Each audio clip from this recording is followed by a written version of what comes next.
So with the recent release of the Nintendo Fiscal Year reports, we also have to remember there are a lot of others out there. Sony, in particular, released theirs. And overall, Sony did really well, as most of us would probably expect, considering how their sales have been with the PlayStation 4. And now it's kind of brought up the conversation we've had several times now.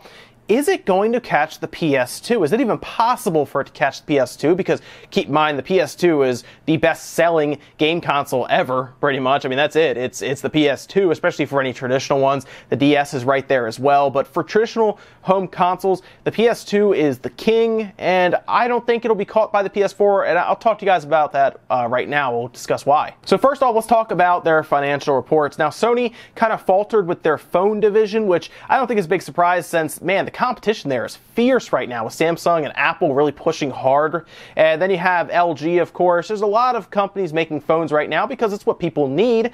And when there's a need, usually people will jump in. Everybody has a phone. Large audience, makes sense. So while their phone division fell, their game division did nothing but grow. Still, it still just keeps growing. In fact, they said at this time they have shipped 60 million PS4 units. That doesn't necessarily mean they've sold through them. It just means that by the end of this past fiscal year, they have shipped those many to retailers, different establishments. 60 million PS4s are out there right now. And overall, their numbers are up. Yes, the PS4 continues to climb right now, and the previous fiscal year, they did 17.7 million units sold, or at least shipped, like we've talked about. Now they've moved up to 20 million. Yes, that's right. This past fiscal year, 20 million has moved to stores. And nobody is debating or really talking about who is going to win this entire generation between the PS4, the Xbox, or the Wii U. The PS4 is the clear winner here. The Xbox pretty much has no chance to catch them at all. And if recent developments with the PS4 Pro sales, which don't seem to be very good compared to the regular PS4, is any indication for how Scorpio will do, I don't think Scorpio is going to save the Xbox even a little bit when compared to the PS4. But even with what is essentially at this point kind of a lack of competition from the Xbox, Sony still does not believe that the PS4 will continue to grow. In fact, they believe right now is when it will start to slow down. But let's kind of talk about what they think is going to happen real quick. So, of course, we just saw 20 million units sold. Well, they put out an estimate for how many is going to be shipped from here on. They believe it'll be about 18 million. So they want to finish fiscal year coming up, so the one they're in right now, going till next March. They want to finish that up with around 78 million PS4s shipped to stores. Not necessarily sold, but shipped to stores. And really, when you ship a system like that to the stores, technically Sony has the money for it because most places are run on like an accounts payable, or they pay for them outright. So anything you see in stores have technically been paid for to Sony, or money is owed to Sony. And I can tell you now, just from my personal experiences dealing with wholesalers, they don't take those consoles back usually. So don't expect any of those systems to be sent back to Sony, so there will be no refunds there. But most of the ones you see on the shelves, Sony has the money for at this point. And realistically, I think that they are kind of tempering expectations. I talked about this before. When you're dealing with investors, you want them to be pleasantly surprised when it comes to your sales. You don't want them to get on board with a number and then you have to go back to them and say, hey, listen, we have to actually cut that number down a little bit. I know we said 20 million, but let's say 16 million. How about that? That's not going to make them happy. So you go in with a tempered expectation of consoles, in this case 18 million. And if they do come back with another 20 million, great, 2 million more sold than you thought. Investors are happy, Sony's happy. But I do think Sony sees that they are essentially running out of people to sell PS4s to. Because keep in mind, these numbers also have the PS4 Pro baked into there as well. They don't release the PS4 Pro numbers separately for whatever reason, more than likely because it's not doing super well and you don't want any part of your gaming division to look vulnerable. So just lump them in. It has mostly the same name, right? You're good. And I also don't think the 4K market has latched on yet. If it does ever, until these TVs become so cheap that it's like, why not buy the 4K? It's fine. At that point, I think it will happen, but realistically, the Pro, I don't think fills a need that's there yet. That's why it's lumped into the PS4 sales, because the PS4 sales definitely sell better than the Pro. What's really interesting, though, is because of the position Sony is in, where they have so many systems out there, not only are their investors happy, but Sony as a company in their game division, while other divisions may not be doing well, is doing better than they've done since 1998. Yeah, 1998, when the PS1 was in full swing, nearing the end of its life, but it was in what they call the harvest period, when there are so many of these consoles out there that developers just want to make all kinds of games, and then Sony racks up things like accessory sales, and nowadays network sales, obviously, and really licensing fees. And that is what they call the harvest period. And that's what they say they're in now for the PS4. So here's a chart you're going to see here, and this really tries to outline how well they are doing with their game and network services operating income. And of course, network is more for PSN, stuff like that. Game is more like for just, games, licensing fees, stuff like that. Back in 98, I think at this point, the reason the chart looks this way is because it was cheaper to develop games back then, and realistically, you can move through more games for licensing and stuff, and that's probably why it was that way, because even if you compare it to, say, the PS2 when it was at its height, it got more expensive to develop games going into the PS2, and then forget about it with the PS3, where you can see massive drop-offs. Now, you see those red bars. Most of those red bars are in line for when they would be R&Ding and producing and putting these systems out off the conveyor belts. I mean, really, the PS3 was so expensive. Oh my gosh, it was one of the biggest loss leaders you'll ever see. They sold the system at $600, still lost tons of money. Like, I think they were losing like something crazy. It was like $50 to $60 per PS3 sold was just lost, and that wasn't even including any money it took to R&D and ship these things out. I mean, it was ridiculous how much money was being lost on the PS3, and you could see it went on for a while. I mean, realistically, they were losing money on the PS3 pretty much hand over fist up until fiscal year 10, 11. I mean, it was that bad. And then at that point, there were so many of them out there, licensing fees, and they started to get more money from their network that was being built because, of course, you sell stuff on there, they get money from it. And that really helped them. And then you can actually see, because the PS3 was in a much better swing, the PS4, while not as expensive to develop because they were using closer to off-the-shelf parts, you can see how much less that impact was for developing that system, fiscal year 12, 13 into 13 and 14.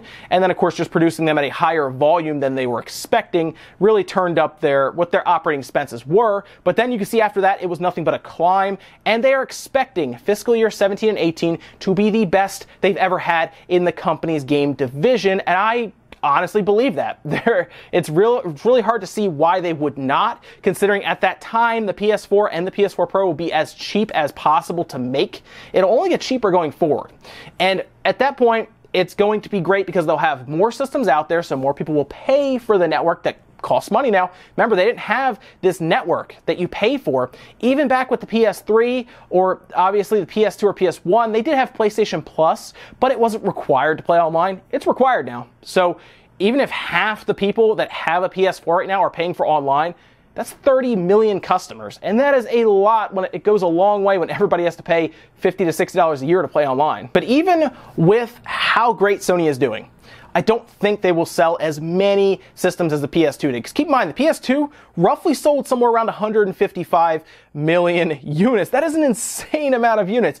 And the real problem here is, once again, other outside forces are affecting these sales. Tablets, cell phones, mobile devices are heavily influencing these sales. They just are. Back with the PS2, younger kids did not have these things, and the PS2 was the entertainment system of the entire household. That was it. You went home, you watched a DVD on the PS2, because keep in mind, PS2s were DVD players, which were very expensive and pretty much sought after back then. It was kind of a luxury item that your rich friends had, was a DVD player. I'm not even kidding. DVD players were like $300-$400 back then. It was insane. And really, if you didn't have one, you had a VHS player, and you were like, the DVD player, though, I like that, and you'd beg your parents, they would just get you a PS2 because it made more sense. There was more to it. And at that point, it was like the centerpiece of the household. Now you have tablets, phones, you have all kinds of stuff happening that wasn't there back then. And really, this is best seen in Japan. I mean, the adoption rate of the PS4 is so much lower in Japan than the PS2 was. I mean, the PS2 sold over 20 million. I think it was like 21 million in Japan, and the PS4 is just now getting close to 5 million units.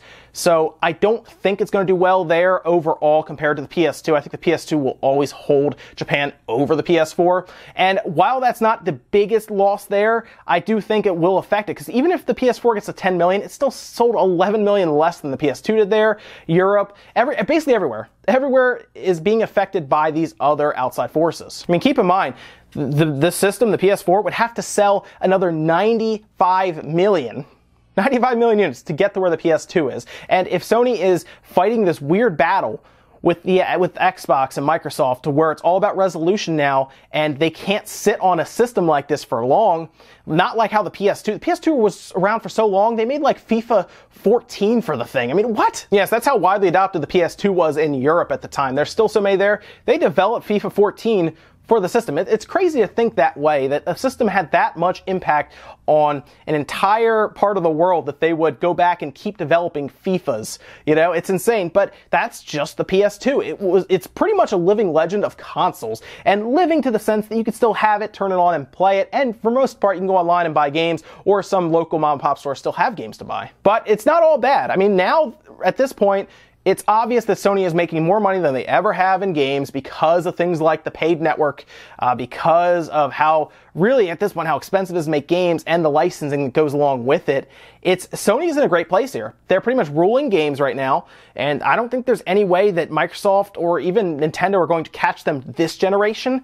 But realistically, it's all about the future. And does Sony start to really think about that PS5 when they are in what they call the harvest period, which is now? This is when they make the most money that they can on this system, whether it's through subscription fees or getting more games on the thing. The user base is so large, it's very enticing to a developer to be like, well, if we're going to develop a big budget game, let's put it on a system, even if it's exclusive, that has the most user base. And at this point, if they get to 78 million, next fiscal year, even if 1% buy it, you're still getting close to 1 million. 2% buy it, you're over 1 million by a lot. So it's something that will be taken into account. You'll definitely see it. Well, you won't see it, but they'll talk about it heavily in boardrooms. Like, let's go with this system. It has more user base. You're going to sell more items. And at that point, I think Sony's great. They're doing what they need to do to win basically the business side of game consoles. Whether you agree with them or not, or you don't like their system, which I don't really know why, because the PS4 is a great system. Really, I mean, it has great games. It's good overall. The value is there. And really, Microsoft did nothing but shoot themselves in the foot at the beginning of this generation to give Sony this entire win for this whole generation. So good for Sony. It'll be interesting to see what happens when Scorpio comes out and Sony is no longer king of power when it comes to game consoles, because they've been leading the Xbox One forever in terms of power. But overall, good on Sony. They're doing what they need to do in games. Gaming has been nothing but, I think, better since Sony has really grabbed the throne, since they have brought unique experiences to PS4. They're not concerned about bringing over a game from Japan, like Gundam Versus with Namco Bandai. We talked about that the other day. So I think you'll see a lot of that stuff happen. It's great times right now for gamers. E3 is exciting because, of course, you have Sony pulling out all the stops, Nintendo showing up there with probably their best, what I assume to be their best E3 in a long time, since they have a hot new system with the Switch, and of course Microsoft showing up with a new game console that has been pretty much developed out of competition with Sony. Good time to be a gamer, guys. That's it for now. Let me know if you think the PS4 will catch at this point. Just let me know if it will catch the PS2. I'm curious what your thoughts are. I don't think it will, but you never know. I mean, really, who knows at this point? It could happen. But that's it for now, guys. I will see you next time.